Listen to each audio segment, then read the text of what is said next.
Pretty Girl Club. So this is a video follow-up to the skin bleaching videos that I made. But actually, the girl contacted me again and she said something that was really a bombshell. So I'm going to go ahead and put her text up on the screen. So I had asked her about privilege. I said, do you feel like dark-skinned black women have just as much of a privileged life as light-skinned black women? And do you think this whole superiority complex that light-skinned women have simply means they don't have skin tone trauma from colorism?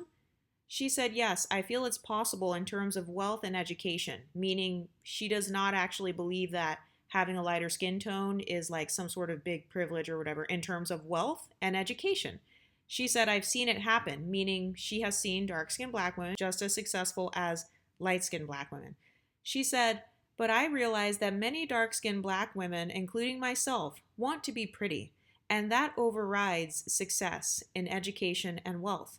Some women just want to look good, skin glowing, nice body, live in luxury.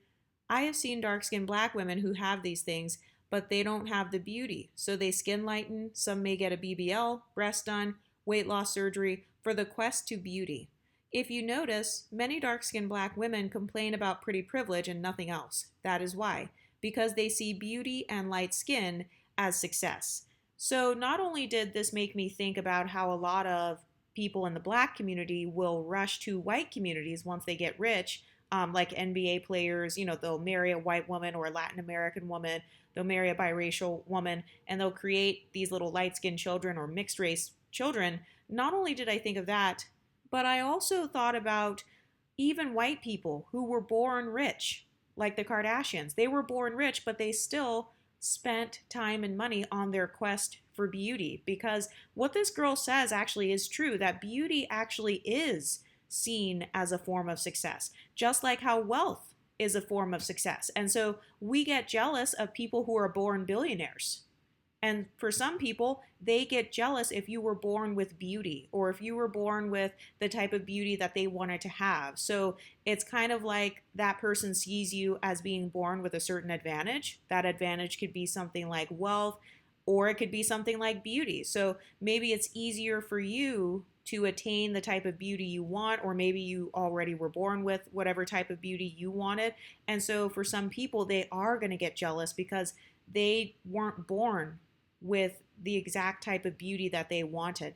And I also thought about all of the rich, famous, like even women who are married and stuff, those types of women who still will pay for plastic surgery. They will still get their boobs done or get a mommy makeover. And that is because it is actually a form of success to have beauty. Because think about it, it takes time, effort, and discipline if you want to keep your skin clear. Let's say you want your skin to be perfectly clear with no acne. It's going to take some discipline. But for some people, they may have been born privileged in the sense that they were not born with acne, or they weren't born with like the type of skin that is prone to acne. So the same thing goes for other forms of beauty. Maybe you were born with an hourglass figure.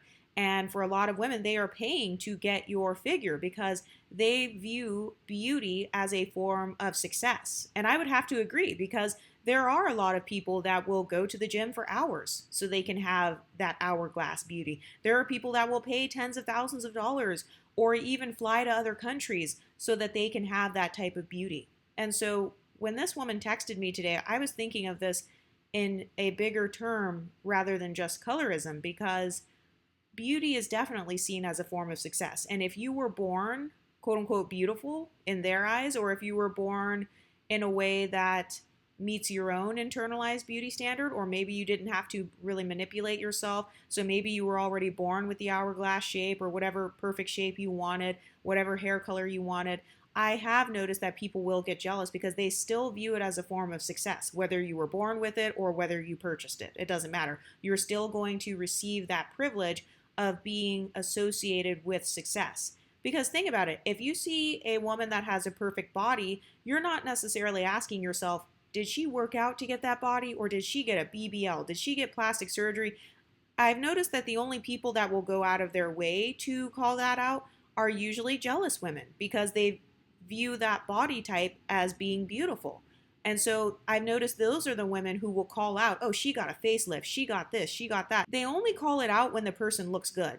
Have you ever noticed this? Whenever a person looks good with her weave on or with her makeup on and stuff, people feel the need to call it out because people have a subconscious mindset of beauty being a form of success. And this is also why women who were born having it all, maybe they were already born famous, they were already born rich, they were already born being a multimillionaire, they will still chase after that beauty because it's not enough for them to have the wealth or the education or the husband or the child.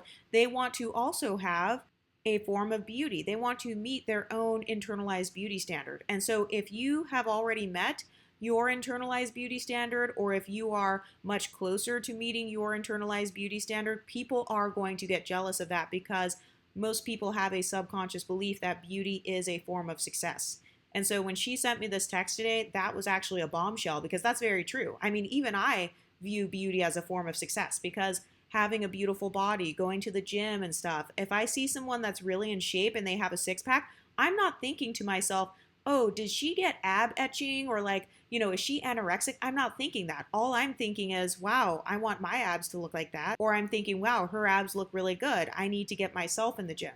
And so people are still going to attribute success to you if you have met your beauty goals. And this is also why I talk about beauty hobbies too, because it really does help build your self esteem to know that you are well on your way to meeting your own internalized beauty standard.